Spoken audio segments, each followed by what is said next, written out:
Hello friends, welcome to my YouTube channel DP educare. दोस्तों, आज हम लोग करंट अफेयर्स की 18वीं टेस्ट सीरीज हल करने वाले हैं। 17 सीरीज आपको मिल चुकी हैं, ये 18 है। और इस तरह से आपको लगातार देखिए डेली सीरीज मिल रही है। और करंट अफेयर्स के अन्य टॉपिक भी आप लोगों को पढ़ाए जा रहे हैं जो इम्पोर्टेंट हैं, जैसे कि चर्चित व्यक्ति हो गया, प्रमुख आपदाएं हैं, निधन है, ये सब सारी चीज़ें आपको लगातार मिल रही हैं। और इसी तरीके से हम लोग पूरे साल भर का जो भी इकट्ठा किया हुआ करंट अफेयर्स है, जो जो टॉपिक होते हैं मूलतः जहाँ से प्रश्न अक्सर परीक्षा में पूछे जाते हैं, तो उनको हम लोग कवर करने का प्रयास करेंगे।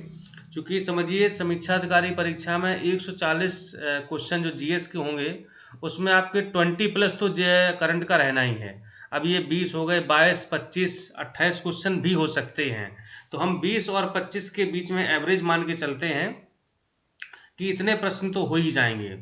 तो इसलिए करंट अफेयर्स पर हम लोगों को बहुत ज़्यादा फोकस करना है। और आप भी अपने स्तर से जो भी पढ़ रहे हैं, जहाँ से जो मैगजीन पढ़ रहे हैं उसको पढ़ते रहिए। बाकी जो लोग हमारे ग्रुप से जुड़े हुए हैं, व्हाट्सएप जो ग्रुप है, तो वहाँ पर करंट का नोट्स प्रॉपर दिया जा रहा है। पूरा वीकली और मंथली करंट अफेयर्स आप लोगों को प्रोवाइड किया जा रहा है। तो उसको भी आप लोग पढ़ते रहिए, अच्छे से तैयार करते रहिए। टेस्ट सीरीज भी आप लोगों को बराबर मिल रही होगी, तो उसको भी हल करिए, उसकी रिवीजन करिए। और जो भी उसमें व्याख्या सोल्यूशन दिया गया उसको हल करते रहिए। जिन लोगों ने सीरीज अभी तक ज्वाइन नहीं कर पाई, वो लोग ज्वाइन कर सकते हैं। स्क्रीन पर नंबर दिया गया है 6393350769। इस नंबर पर जुड़ करके आप लोग सीरीज या नोट्स या फिर करंट अफेयर्स वगैरह जो भी चाहें, आप लोग ग्रुप में जुड़ जाइए और वहाँ से आप ले सकते हैं, मिल जाएगा आपको। ठीक है, तो इस तरीके से आपको प्रॉपर तैयारी करनी है 5 दिसंबर के लिए, और बहुत कम समय बचा हुआ है। और इतने दिनों, मतलब 1 महीने से भी कम समय बचा है, तो कैसे तैयारी हो पाएगी आप लोग की? मतलब खैर आपने पढ़ा तो होगा ही, लेकिन वही है कि इस टाइम पर रिवीजन ज़्यादा आवश्यकता है, तो रिवीजन आपको प्रॉपर करनी चाहिए। खैर चलिए, आप लोग कर रहे होंगे। तो चलिए फिर शुरुआत करते हैं आज की सीरीज की। पहला क्वेश्चन लाते हैं स्क्रीन पर। किस राज्य सरकार ने शिक्षण संस्थानों में आरोग्य वाटिका लगाने की घोषणा की है? पंजाब, राजस्थान, हरियाणा या फिर उत्तर प्रदेश? और आंसर इसका है उत्तर प्रदेश। तो व्याख्या देख लेते हैं। उत्तर प्रदेश सरकार ने प्रदेश के सभी स्कूल कॉलेजों में आरोग्य वाटिकाएं बनाने की घोषणा की है। इस वाटिका में औषधीय पेड़ पौधे लगाए जाएंगे। इन पेड़ पौधों के औषधीय गुणों से छात्र छात्राओं और अभिभावकों को अवगत कराया जाएगा। छात्राओं सही कर लीजिएगा, त्रापे डंडा लगा दीजिएगा छात्राओं में।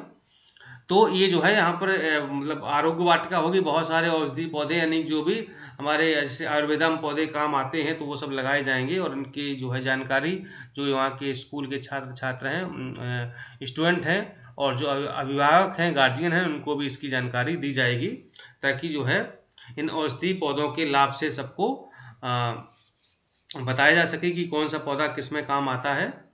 क्वेश्चन नंबर दूसरा है, रोपवे सेवाओं का उपयोग करने वाला भारत का पहला शहर कौन बन गया है?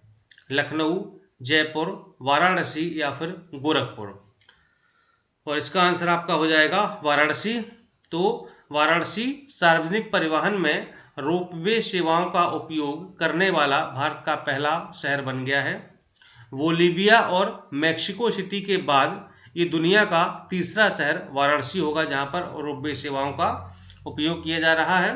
तो रोपवे सेवाएं आपने देखा होगा कि जैसे एक रस्सी जैसी होती, मोटा तार होता है, तो मतलब उस पर एक छोटी सी वो डिग्गी जैसी लगाई, जिसमें लोग बैठ करके जाते हैं। आपने जैसे वैष्णो देवी वगैरह आप लोग जाते हैं, तो वहाँ पर जो है अक्सर ये जो है मतलब ऊपर चढ़ने के लिए, तो ये सेवा जो है इसको रोपवे सेवा कहा जाता है। तो इस तरीके से जो है वाराणसी यहाँ पर आंसर सही हो जाएगा आपका। क्वेश्चन नंबर 3, विश्व हेपेटाइटिस दिवस कब मनाया जाता है? 27 जुलाई, 28 जुलाई, 29 जुलाई या फिर 30 जुलाई? और इसका आंसर आपका हो जाएगा 28 जुलाई को। तो 28 जुलाई को मनाया गया था, और इसकी थीम थी 2000 वर्ष की, हेपेटाइटिस कैन नॉट वेट, यानी कि हेपेटाइटिस वेट नहीं करता है। तो ये इसकी थीम थी। हेपेटाइटिस में HE है, यहाँ पर ये हो गया गलती से, HE हेपेटाइटिस होता है। क्वेश्चन नंबर 4, विश्व शरणार्थी दिवस कब मनाया गया?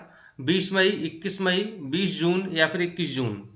और इसका आंसर आपका हो जाएगा 20 जून को। ठीक है, तो 20 जून को विश्व शरणार्थी दिवस मनाया गया है, जबकि आपको पता है कि 21 जून को क्या मनाया जाता है, अंतर्राष्ट्रीय योग दिवस मनाया जाता है।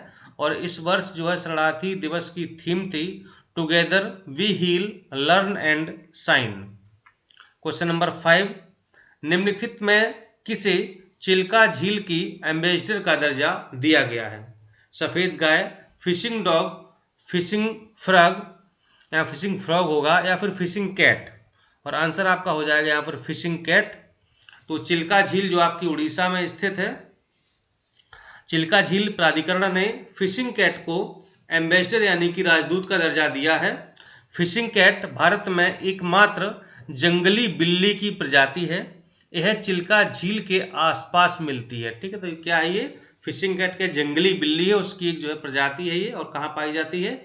चिल्का झील के आसपास मिलती है, इसलिए इसको चिल्का झील की ब्रांड एम्बेसडर का दर्जा दिया गया है।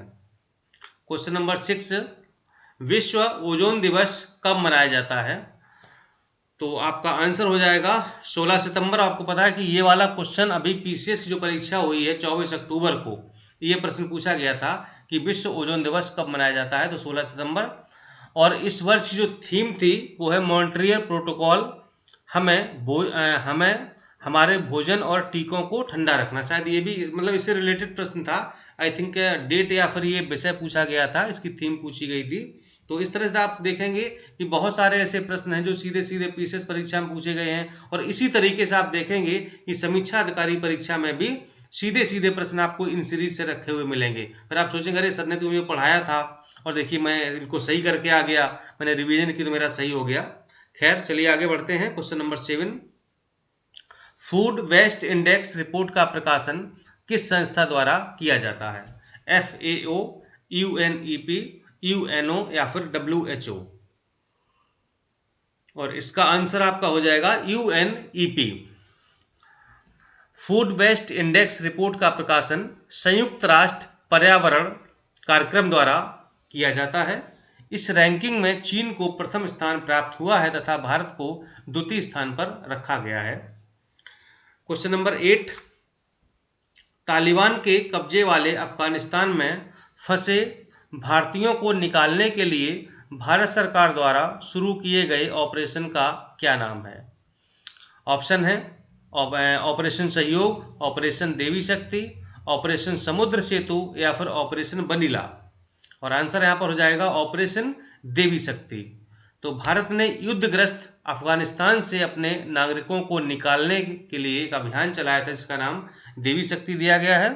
भारत अमेरिका व अन्य देशों के समन्वय से निकासी अभियान चला रहा है, यानी कि अमेरिका वगैरह अन्य देश भी काफ़ी हेल्प कर रहे हैं जो भारत के लोग फंसे हुए अफगानिस्तान में, तो उनको निकालने के लिए, क्योंकि आप देख रहे कितने हालात खराब तालिबान के चल रहे हैं, मतलब अफगानिस्तान के तालिबानियों की वजह से। क्वेश्चन नंबर 9, किस राज्य सरकार ने कुश्ती खेल को वर्ष 2032 तक गोद लेने का फैसला किया है? बिहार, पंजाब, उत्तर प्रदेश या फिर दिल्ली। और आंसर आपका हो जाएगा यहाँ पर उत्तर प्रदेश। तो उत्तर प्रदेश सरकार ने भारतीय कुश्ती को 2032 तक गोद लिया है। कुश्ती खेल को गोद लेने वाले उत्तर प्रदेश द्वारा पहलवानों के समर्थन व बुनियादी ढांचे के लिए 2032 तक 170 करोड़ रुपए निवेश किए जाने की उम्मीद है। चलिए क्वेश्चन नंबर 10 पर आते हैं। प्रतिवर्ष विश्व उद्यमी दिवस कब मनाया जाता है? 22 अगस्त, 28 अगस्त, 21 अगस्त या फिर 30 अगस्त। और इसका आंसर आपका हो जाएगा 21 अगस्त। तो व्याख्या देख लेते हैं इसकी। हितधारकों के बीच उद्यमिता, नवाचार और नेतृत्व के बारे में जागरूकता बढ़ाने के लिए 21 अगस्त को दुनिया भर में विश्व उद्यमी दिवस मनाया जाता है। यह दिवस उन व्यक्तियों के प्रयासों को भी पहचानता है जो व्यावसायिक उद्यम शुरू करते हैं। तो ये आप 21 अगस्त याद रखिएगा, विश्व उद्यमी दिवस। चलिए अगला प्रश्न है, अफगानिस्तान में राष्ट्रपति अशरफ गनी के देश से भाग जाने पर खुद को अफगानिस्तान का कारवाग राष्ट्रपति किसने घोषित किया है? 4 विकल्प दिए, हरजांग, अमरुल्लाह सालेह, रायसी या फिर मोहम्मद नजीबुल्लाह। और इसका आपका आंसर हो जाएगा अमरुल्लाह सालेह है। तो अमरुल्लाह सालेह ने अशरफ गनी के भागने के बाद स्वयं को अफगानिस्तान का कार्यवाहक राष्ट्रपति घोषित कर दिया है। उन्होंने संविधान का हवाला दिया कि राष्ट्रपति की अनुपस्थिति में उपराष्ट्रपति कार्यवाहक राष्ट्रपति बन जाता है, यानी कि इन्होंने ऐसा मतलब जो भी है अपनी थ्योरी लगाई है और खुद बन बैठे हैं। चलिए अगला है, केरल में साहसिक पर्यटन के राजदूत के रूप में किसे नियुक्त किया गया है? PT Usha, PR Sreejesh, S Sreesanth या फिर मनप्रीत सिंह? और आंसर हो जाएगा यहाँ पर पीआर श्रीजेश। तो इनका पूरा नाम है पीआर श्रीजेश का परटू रावेंद्रन श्रीजेश। गोलकीपर और भारतीय राष्ट्रीय हॉकी टीम के पूर्व कप्तान को केरल में साहसिक पर्यटन के ब्रांड एम्बेसडर के रूप में नामित किया गया है। श्रीजेश ने टोक्यो ओलंपिक में कांस्य पदक जीता है। तो ये इनके बारे में था, पीआर श्रीजेश के बारे में। क्वेश्चन नंबर 13, किस मंत्रालय ने स्वयं सहायता समूहों के बाजार उत्पादों को बढ़ावा देने के लिए सोन चिरैया नाम का एक लोगो और बांड लॉन्च किया है? ग्रामीण विकास मंत्रालय, आवास व शहरी मामलों के मंत्रालय, कॉरपोरेशन मामलों का मंत्रालय या फिर सहकारिता मंत्रालय? तो इसका विकल्प जो सही होगा वो आपका बी है, आवास व शहरी मामलों के मंत्रालय। व्याख्या देख लेते हैं। आवास व शहरी मामलों के मंत्रालय ने शहरी स्वयं सहायता समूह उत्पादों के विपणन के लिए एक बांड और लोगो सोन चिरैया लॉन्च किया है। एसएचजी, जिनको स्वयं सहायता समूह कहते हैं, कि उत्पादों को लोकप्रिय बनाने के लिए मंत्रालय ने अमेजॉन और फ्लिपकार्ट जैसे ई कॉमर्स पोर्टल के साथ समझौते पर हस्ताक्षर भी किए हैं। आगे बढ़ते हैं। क्वेश्चन नंबर 14, हाल ही में किस देश ने नौसेना संबंधों को बढ़ावा देने के लिए भारत के साथ संपूर्ण मार्गदर्शन दस्तावेज पर हस्ताक्षर किए हैं? जापान, ऑस्ट्रेलिया, दक्षिण अफ्रीका या फिर श्रीलंका? आंसर देख लेते हैं। ऑस्ट्रेलिया यहाँ पर आंसर सही है। व्याख्या देखते हैं। द्विपक्षीय या बहुपक्षीय रूप से एक साथ काम करने के लिए भारत व ऑस्ट्रेलिया की नौसेनाओं ने दृढ़ संकल्प को प्रदर्शित करने के लिए संयुक्त मार्गदर्शन एक दिशा निर्देश दस्तावेज के रूप में काम करेगा।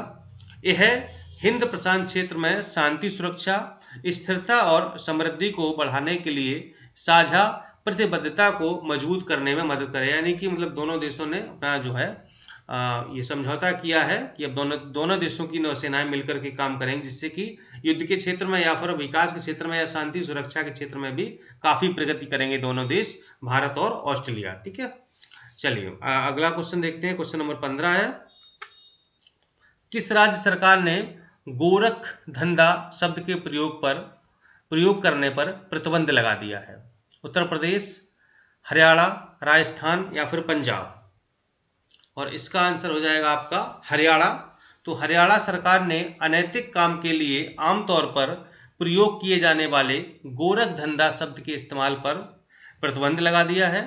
यह शब्द संत गोरखनाथ के अनुयायियों की भावनाओं को आहत करने के कारण प्रतिबंधित किया गया है। तो आपने सुना होगा, मतलब जो लोग कोई गलत काम करते थे या अवैध जो है काम करते थे उनको कहते गोरख धंधा, तो ये चीज जो है इसको बैन कर दिया गया हरियाणा सरकार के द्वारा। क्वेश्चन नंबर 16, किस बैंक को द बैंकर द्वारा डिजिटल बैंकिंग अवार्ड 2021 से सम्मानित किया गया है? City bank, CSB bank, DSB bank या फिर आरबीआई? आंसर इसका हो जाएगा आपका डीएसबी बैंक। तो वित्तीय टाइम्स प्रकाशन द बैंकर द्वारा 2021 innovation in digital banking awards DBS को most innovative in digital banking के लिए प्रदान किया गया है। यानी कि मतलब डिजिटल बैंकिंग काफ़ी इन्होंने मतलब बढ़ावा दिया है ताकि लोग जो है अच्छे से उसको का उपभोग कर पाएँ, तो डीएसबी बैंक को दिया गया है। क्वेश्चन नंबर 17, ओलंपिक विजेता नीरज चोपड़ा के सम्मान में प्रतिवर्ष किस तारीख को भाला फेंक दिवस मनाने की घोषणा की गई है? 7 अगस्त, 8 अगस्त, 9 अगस्त या फिर 10 अगस्त? और आंसर आपका हो जाएगा यहाँ पर 7 अगस्त। व्याख्या देख लेते हैं। एथलेटिक्स फेडरेशन ऑफ इंडिया ने प्रतिवर्ष 7 अगस्त को राष्ट्रीय भाला फेंक दिवस के रूप में मनाने की घोषणा की है। 7 अगस्त को ही नीरज चोपड़ा ने भाला फेंक में ओलंपिक में स्वर्ण पदक प्राप्त किया था। आपको पता ही है। अगर आपको यहाँ पर एक क्वेश्चन आपको मैं दे देता हूँ कि बताइए जो नीरज चोपड़ा जी ने भाला फेंका था वो कितनी दूरी तक फेंका था, यानी उसकी लंबाई कितनी थी, कितने मीटर तक फेंका था। अगर आपको एग्जैक्ट आंसर यानी पॉइंट में बताइएगा, हो सकता है ऐसा प्रश्न कभी परीक्षा में बन जाए, जो कि काफ़ी रिकॉर्ड मतलब ये जो कि विश्व रिकॉर्ड बन गया अपने आप में, और भारत के लिए बड़ी गौरव की बात है कि जो है गोल्ड मेडल चोपड़ा जी लेकर के आए थे। तो बताइए कि कितनी दूरी तक, कितनी मीटर तक इन्होंने भाला फेंका था। क्वेश्चन नंबर 18, 8 अगस्त 2021 को पूरे भारत में अगस्त क्रांति की कौन सी वर्षगांठ मनाई गई है? 73वीं, 78वीं, 74वीं या फिर 79वीं? और आंसर आपका हो जाएगा 79, 79वीं मनाई गई है।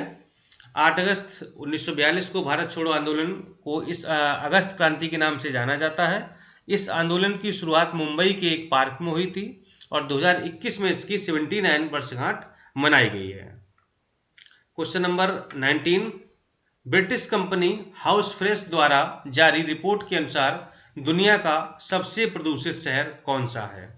गाजियाबाद, गुड़गांव, होतान या फिर कानपुर? और आंसर आपका हो जाएगा गाजियाबाद।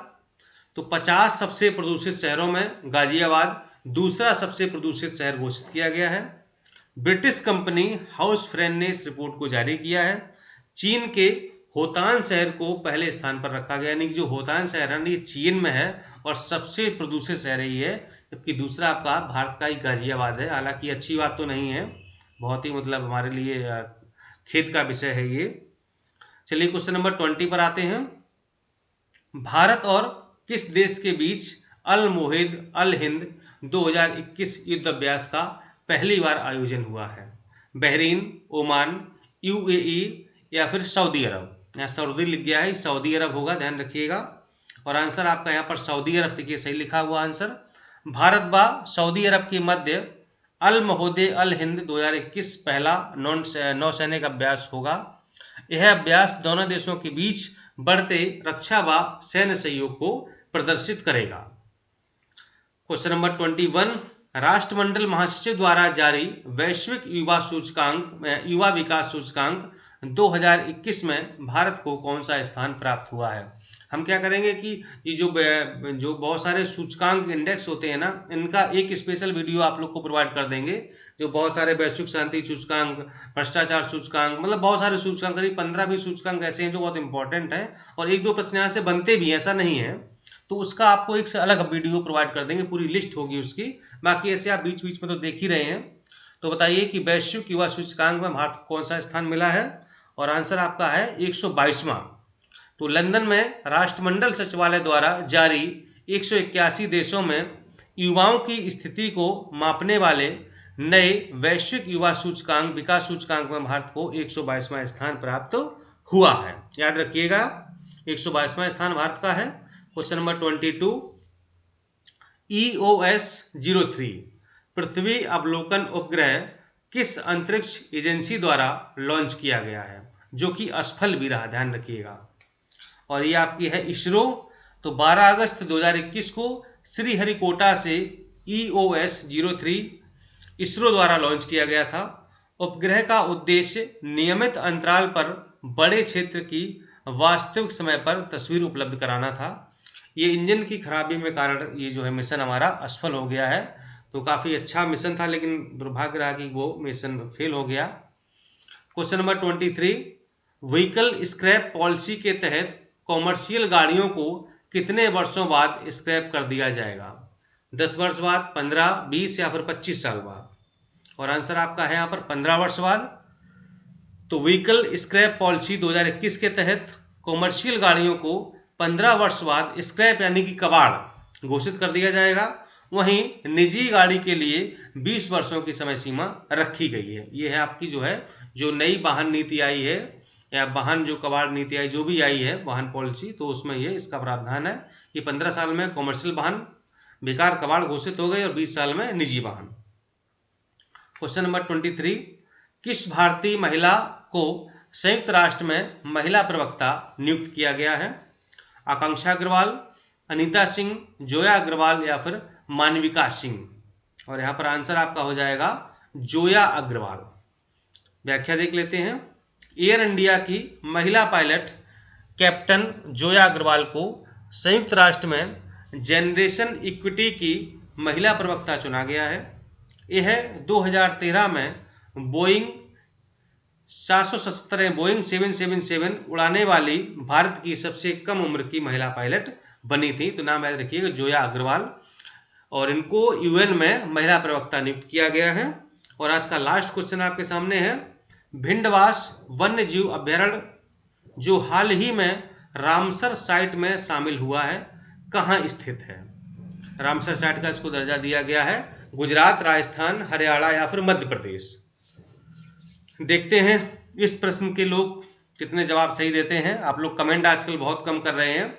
देखिए हम आप लोग के लिए कितनी मेहनत करते हैं, कितना सब कुछ तैयार करवाते हैं, और आप लोग ये कमेंट नहीं कर सकते हैं, उसको वीडियो को लाइक नहीं कर सकते हैं। बताइए, ये गलत बात है। वैसे आप लोग को ऐसा करना चाहिए भाई, कम से कम एक आध कमेंट तो बनता है कि मतलब जब भाई इतना 20-25 मिनट का आपको वीडियो दिया, 25 क्वेश्चन आपको करंट के करवाए, सारी व्याख्या करी, इतनी सारी मैंने मेहनत की, तो इतना तो थोड़ा बनता भाई हमारे लिए। तो आप थंब तो दिखा सकते हैं, वीडियो को लाइक कर सकते हैं, आप जो है अपने दोस्तों में शेयर कर सकते हैं, एक कमेंट कर दीजिए। चलिए इसका आंसर बताइए, कितने लोग कमेंट करते हैं, कौन सा आंसर होगा, और फिर मैं भी बताता हूँ कि इसका आंसर क्या होगा। और आज की सीरीज के बारे में आप लोग जरूर बताइएगा कैसी लगी है और किन किन टॉपिक पर आप वीडियो चाहते हैं। और इसका आंसर आपका हो जाएगा हरियाणा। ठीक है, तो हरियाणा के भिंडवास वन्य जीव अभ्यारण्य को 2021 में रामसर साइट घोषित किया गया है। रामसर ईरान में स्थित एक स्थान है जहां पर भूमि संरक्षण पर सम्मेलन हुआ था। तो कभी हम आपको रामसर साइट के बारे में बताएंगे कि रामसर समझौता, रामसर कन्वेंशन क्या था उसके बारे में, और जो है साइटें होती घोषित की जाती तो उनका जो है क्या मकसद होता है, क्या मतलब होता है, ये सारी चीज़ आपको हम समझाएंगे किसी दिन। ठीक है, चलिए फिर मिलता हूँ अगले वीडियो में, तब तक के लिए नमस्कार, जय हिंद, धन्यवाद।